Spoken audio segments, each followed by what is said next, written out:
Welcome back to my channel, and today we are going to study our three most important gram-positive bacteria which is responsible for causing a life-threatening infections or disease in human body. First of all, it is a mycobacteria. mycobacteria morphology rod shaped की होती है, ठीक है। Rod shape तो आपको पता ही है, ऐसे रॉड की तरह इसका शेप्ड होता है और ये एसिड फास्ट इसलिए होता है कि हम इसको नॉर्मल ग्राम स्टेनिंग से स्टेन नहीं कर सकते। इसकी स्टेनिंग के लिए स्पेशल टाइप की स्टेनिंग होती है क्योंकि इनकी सेल वॉल के ऊपर प्रेजेंट होता है वैक्सी लिपिड रिच म्यूकोपॉलीसैकेराइड की लेयर प्रेजेंट होती है।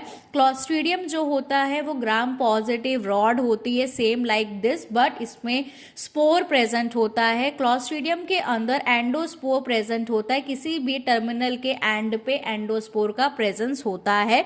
और corynebacterium is a gram positive bacteria, clubbed shaped rod होती है। क्लब्ड शेप्ड आप गूगल पे इजीली देख सकते हो कि ऐसा क्लब्ड शेप्ड हमको कॉर्नीबैक्टीरियम बनाता है। स्टेनिंग टेक्निक्स देखें तो माइकोबैक्टीरियम स्पेशल स्टेनिंग यूज करता है, जे लिंसन या एसिड फास्ट स्टेनिंग यूज करता है। क्लॉस्ट्रीडिया को आप पहले ग्राम पॉजिटिव स्टेन कर सकते हो और उसके बाद उसका स्पोर देखने के लिए, एंडोस्पोर देखने के लिए मैलाकाइट ग्रीन के आप उसको स्टेनिंग कर सकते हैं। और कॉर्नीबैक्टीरियम के अंदर ग्राम स्टेन या अल्वर्ट स्टेन आप कर सकते हैं। मेटाक्रोमेटिक ग्रैन्यूल्स या कहा जाए बबेसी अर्नेस्ट ग्रैन्यूल्स प्रेजेंट होते हैं कॉर्नीबैक्टीरियम के अंदर। तो जब हम उसको एल्वर्ट के साथ स्टेन करते हैं तो मेटाक्रोमेटिक ग्रैन्यूल्स हमको कॉर्नीबैक्टीरियम में दिखाई देते हैं।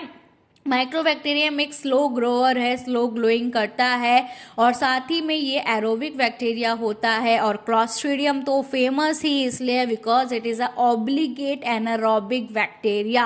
इसको बिल्कुल ऑक्सीजन नहीं चाहिए, ये एब्सेंस ऑफ ऑक्सीजन में ही ग्रो करता है और स्पोर बनाता है। जबकि कॉर्नीबैक्टीरियम एरोबिक है और ये स्पोर नहीं बनाता, तो ये नॉन स्पोर फॉर्मिंग हुआ।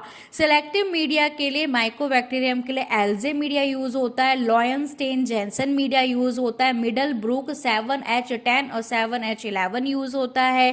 क्लॉस्ट्रीडियम के लिए एनारोबिक स्पेसिफिक मीडिया यूज होता है या एग यॉक अगार यूज होता है। कॉर्नीबैक्टीरियम के टेल्यूराइट अगार, टिंस्टेल अगार, ये सब ये लॉफर अगार का यूज होता है। ये इंपॉर्टेंट है, टी याद रख लेना कि आपका टेल्यूराइट अगार, टिंस्टेल अगार या लॉफर अगार इसके लिए यूज होता है। इसका बायोकेमिकल टेस्ट है नाइसिन एकोमुलेशन, क्योंकि जो माइकोबैक्टीरियम है वो अपने अंदर नाइसिन लेता है, तो इसका नाइसिन एकोमुलेशन और ये कैटलीज पॉजिटिव होता है। और क्लॉस्ट्रीडियम गैस प्रोडक्शन करता है बिकॉज ये एनारोबिक प्रोसेस करता है, इसलिए फर्मेंटेशन प्रोसेस करेगा तो वहां पे हम ड्यूरम ट्यूब से गैस प्रोडक्शन कर सकते हैं और ये टॉक्सिन सीक्रेट करता है, तो टॉक्सिन ऐसे भी हम इसका कर सकते हैं।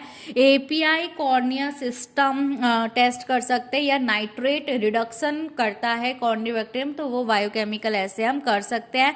मॉलिक्यूलर आइडेंटिफिकेशन में पीसीआर या DNA sequencing, PCR for toxic gene, 16S RNA sequencing, PCR multiplex PCR, 16S RNA sequences. Molecular में हम मॉलिक्यूलर लैब में पॉलीमरेज चेन रिएक्शन करते हैं, डीएनए की सीक्वेंसिंग कर सकते हैं, 16S आरएनए टेस्ट ये सब कर सकते हैं। क्लिनिकल इन्फेक्शन देखें तो Mycobacterium is responsible for causing a tuberculosis. Mycobacterium tuberculosis TV करता है, माइकोबैक्टीरियम लैपेरी लैप्रोजी करता है जिसे कोढ़ कहते हैं। क्लॉस्ट्रीडियम टेटेनी, क्लॉस्ट्रीडियम टेटेनस करता है। क्लॉस्ट्रीडियम बॉटुलिज्म जो होता है बॉटुलिज्म करता है। क्लॉस्ट्रीडियम परफेरेंसिस गैस गैनग्रीस करता है या एंटीबायोटिक एसोसिएटेड कॉलिटिस भी करता है। Corynebacterium diphtheria is responsible for causing a diphtheria या ऑपर्चुनिस्टिक इन्फेक्शन करता है। इम्यूनियो जिसका इम्यून सिस्टम थोड़ा वीक हो गया उसमें ये ऑपर्चुनिस्टिक भी कर सकता है। Toxic production, Mycobacterium toxic production करता है E-SET66 इन माइकोबैक्टीरियम ट्यूबरक्लोसिस। और क्लॉस्ट्रीडियम टेटेनी में टेटनस टॉक्सिन करता है, बॉटुलिज्म टॉक्सिन करता है और डिप्थीरिया के अंदर, कॉर्नीबैक्टीरियम के अंदर डिप्थीरिया टॉक्सिन करता है।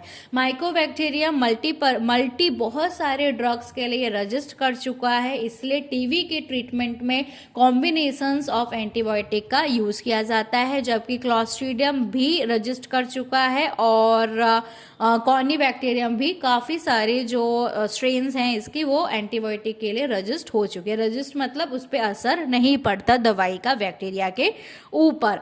Significance and diagnosis, TV control को करने के लिए, उसका ट्रीटमेंट करने के लिए माइकोबैक्टीरियम इम्पॉर्टेंट है। और क्रिटिकल अगर आप इजीली आप उसको देख लेते हैं कि और टाइमली इसका डायग्नोस हो जाता है तो क्या क्या ये सब चीज़ें होती है वो है virulence factor, wax rich cell wall, जैसे आपको मैंने पहले ही बताया था कि उनके सेल वॉल के ऊपर वैक्सी लेयर होती है।